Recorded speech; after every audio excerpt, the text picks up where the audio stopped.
All right, so let's do this. This is rankings that we came up with. Let us know what you think in the comments, what you have 1 through 10. But this is like kind of what Kwab and I agreed on together. Kinda.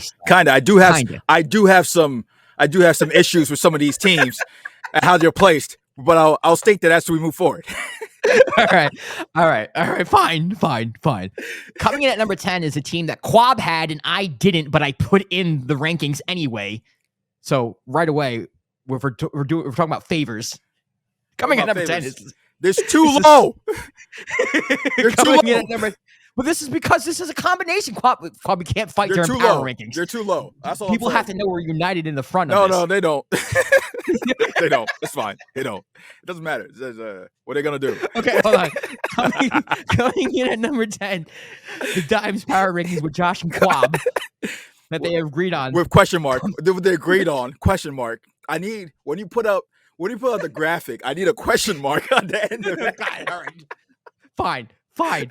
Coming in at number 10 is a team that Kwab had in his top 10, but he sent it to me that I left out, but he had in, and I'm putting in the Sacramento Kings coming at number 10. They should.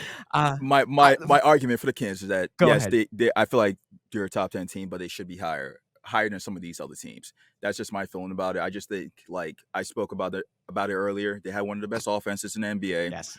We talk about their whole home court advantage, the light the beam BS, and continuity, having the coach of the year, all that. They added the former MVP of the EuroLeague that I watched the game where he was just launching, so that gives them even more space to operate on the floor.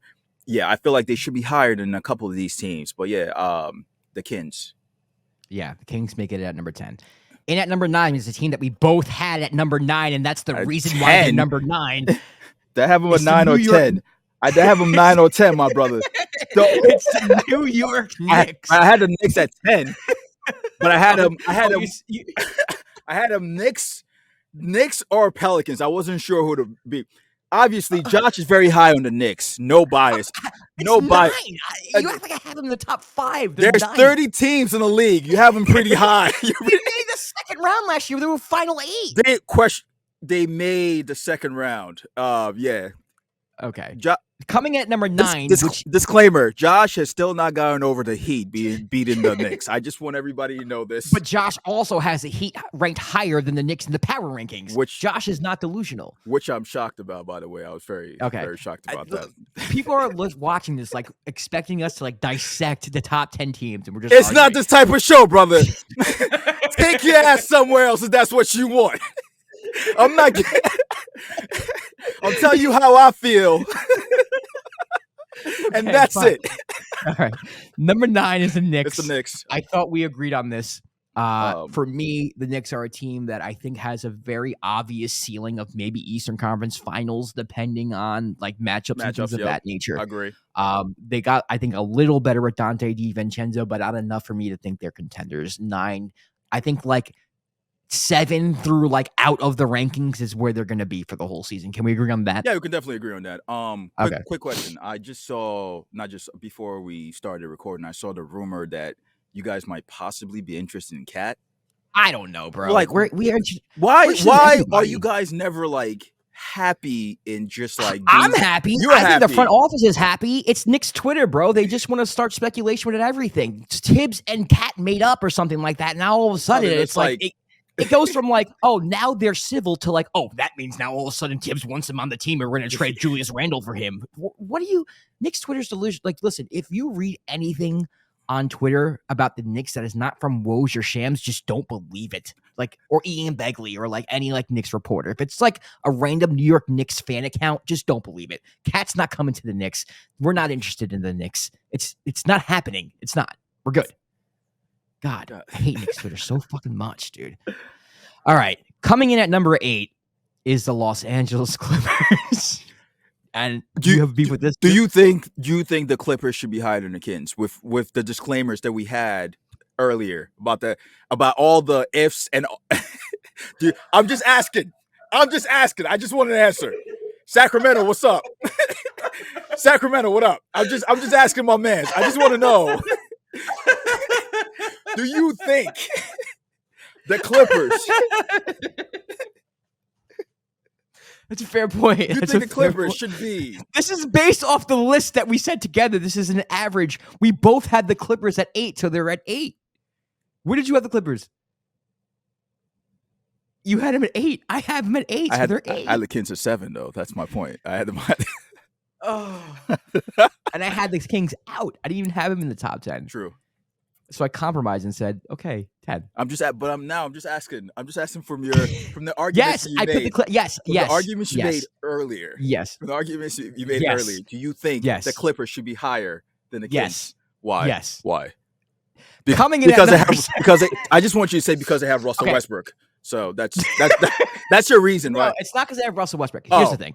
They're starting off with this is what you said too. Okay. Starting the season off with a healthy Kawhi, with a healthy Paul George. Okay. They have a healthy roster. I do think Russell Westbrook actually does help this team a lot. My beef with the Clippers is not so much how they are during the regular season going into the first week of the season. My beef with the Clippers is I don't know what you're going to be during the playoffs and who's going to play during the playoffs. So right now, as currently constructed, yes, I will take this Clippers team over the Kings team. Kawhi is healthy. Paul George is healthy. What were the Kings in the standings during the regular season? I'm just wondering. They were third. Okay. They were third. What were the Clippers? The Clippers didn't have Kawhi. Didn't have Kawhi and Paul George are healthy now. Okay. I'm just making sure we just got that already. Because both things work with my arguments from before and now. I'm just listen. Let's just move on. The For Real Fugazi segment was, can they win a championship? Yes. And when it comes to the playoffs, when it comes to this lasting, like, do I think the Clippers are going to be at 8 the whole year? They might be out within 2 weeks because Kawhi Leonard isn't playing. But we're just saying these are the power rankings for now. Preseason power rankings. This is going to change, and we're going to have this discussion again. Yes, I'm going to have this same energy, by the way. So just this is my energy for the power rankings. Or maybe the Clippers start off 8-0 because Kawhi and Paul George are killing it, and we have to put them to like 3. Okay, fair enough.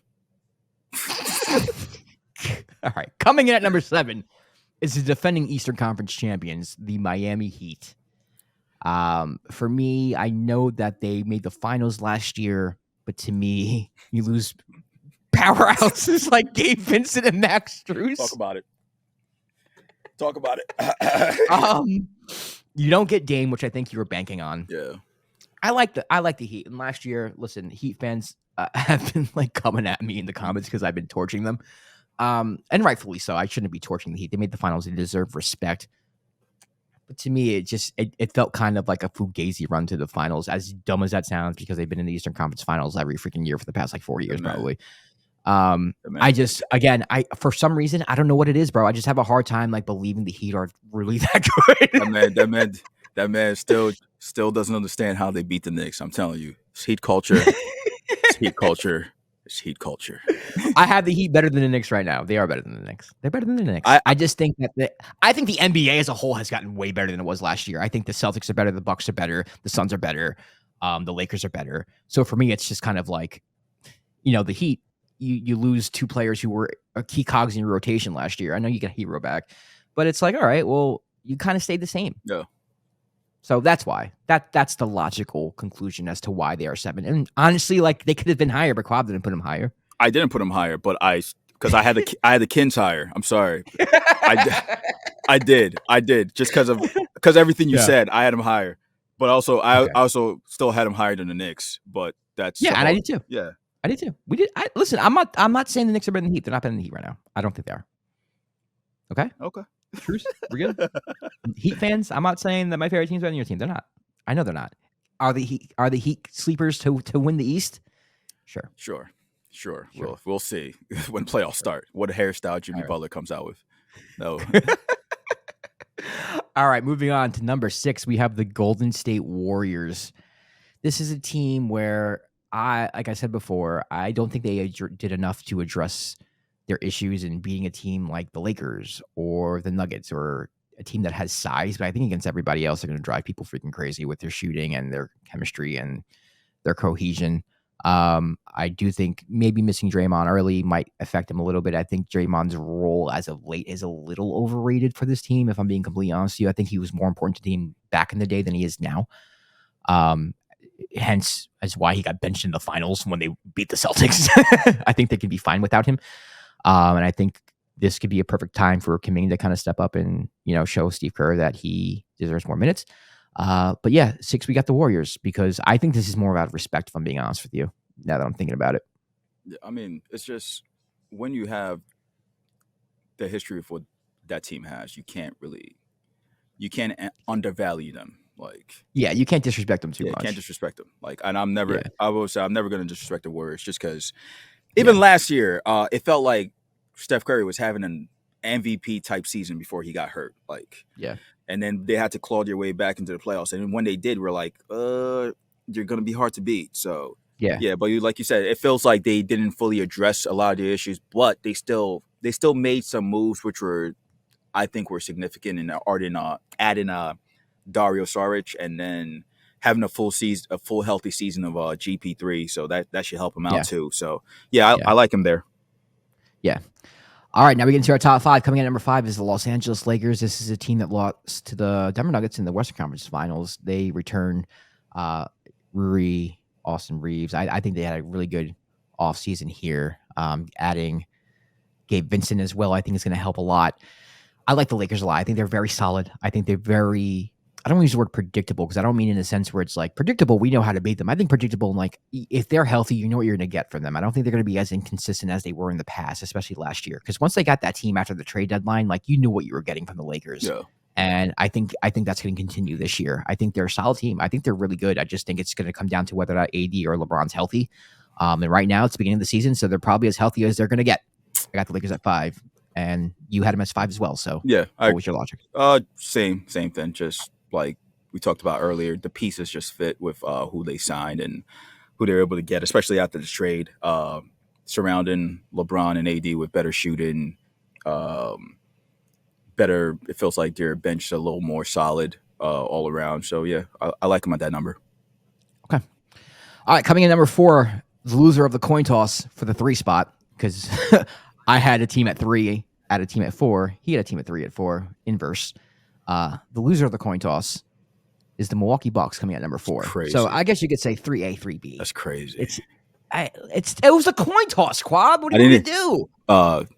Disclaimer, people, I didn't see the coin toss, so I don't. I have a witness. But we have the Bucks at what, 4? Yeah, we have the Bucks at 4. We have the Bucks at 4, which is, again, they could be 2, they could be 1, they could be 3 at this point. We just 1, So I mean, we're waiting to see what the season's going to look like with Dame, but I like them there too. They're cool. And that's why I had them at 4. And you can argue for the next team too. We don't know what they're going to look like as well, because they're adding new pieces. So I think you had the same argument. But for me, I just think, again, I think their depth is a little bit of an issue right now, just a little bit. I think they can overcome it. I think they're talented enough to overcome it in the long run for sure. I think you're going to need to add some pieces, or need some people to step up for sure. But I do think you're kind of reworking your defense, reworking your offense. You have a new coach. There's a little bit of a learning curve going into the regular season. So that's why I had them at 4. Obviously, they have the potential to be number 1. 4 is where I'm comfortable with them right now. All right, coming at number 3, the winners of the coin toss, the Phoenix Suns. I had the Suns over the Bucks for the simple fact that I just... How do I say this? I think they're a little deeper. I think they did a better job of filling out their roster in the offseason. KD and Book last year made the Western semis. And they did everything they can to try to get past the Nuggets that weren't able to do so. But I think adding Bradley Beal's huge. I think Nurk is going to be a bigger addition than people think it's going to be. I think they're probably either 1 or 1A most talented team in the league. And that's kind of hard to overlook. So Suns, I think you can make the same arguments that I did for the Bucks being at 4, for the Suns being at 4. I think you can spit that logic right back at me, and I wouldn't disagree with you. It's just that I just kind of trust the Suns a little more to start the season right now.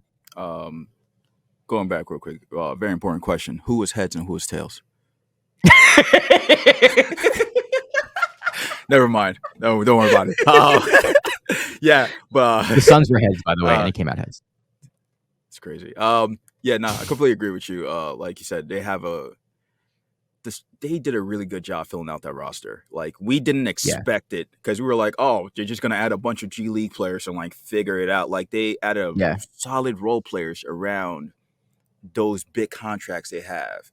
So again, just like we said with the Bucks, you could have them anywhere in that top 4, like moving forward. So and the same with the Suns too. Like, new coach. Yeah. You know, like it's so like I'm not here saying that, like, I'm not standing firm in this position of just like, no, I'm telling you right now. Like, it's just how I feel right now. Yeah. Just what it is. All right, coming in at number 2, we have the Boston Celtics. We both agreed on this. I just think, like I said before, coming out of the gates, I just trust Drew to be more of a seamless fit. I think KP's more of a seamless fit. They know their identity. They know their roles. I think they can hit the ground running. And I think right away, I think they're the best team in the Eastern Conference, if not the NBA, record-wise at least. Kwab, what do you think? Yeah, I can agree with that. I can see a scenario where they don't come to the East because of the Bucks, but it feels like they have so much right now on the team that with adding Drew and having a full year of just Mazzulla with stability, not just kind of just thrown into like, hey, figure it out. And so he has a chance to actually implement a system how he wants them to play, so there's a better understanding. I like him there. It's a solid, even though it's Boston, but I don't like it either, right? I don't like it. All right, and coming in at number 1 is the Denver Nuggets. Brooklyn Nets. At number 1. No, I'm sorry. I'm sorry. I can promise you that's never going to happen. This season. It's never going to happen. I'm not hating. It's just the truth. Denver Nuggets coming in at number 1, the NBA champions, best player in the world, Nikola Jokic on the team. World. Enough said. He's the best player in the world for sure. The world, or just in the NBA? Is it world champions or is it NBA champions? It's NBA champions. But the NBA champions, the best team in the world. Whatever. Nikola Jokic, Denver Nuggets, number 1. You can't argue that. They're champions. They have to be number 1 going into the season, unless they lost their whole team, and they didn't. Bruce Brown, I get it. Huge loss, I get it. But they're still the best team in the league as of now until further notice. Yeah, agree. Jokic, like, there's a whole narrative about how, like, he treats the NBA as his side job, but then he goes out and averages a triple-double. Like, it's insulting. I mean, to some, I think it's just. Oh, because ball is life to millions of people in this country. Then you see a guy who kind of just walks into the tunnel and just like, yeah, I'm here. Just like, like he's gonna clock. Like, he literally has a time card to clock in to his job. Ball is life for us, bro, and ball is job for him. It's job for him, but hey, his skill levels it's unbelievable. Yeah. It doesn't insult me. I'm just saying, like, I get it. I get it. But people act like he's not like one of the smartest players, one of the most skilled players in the league. Oh yeah. So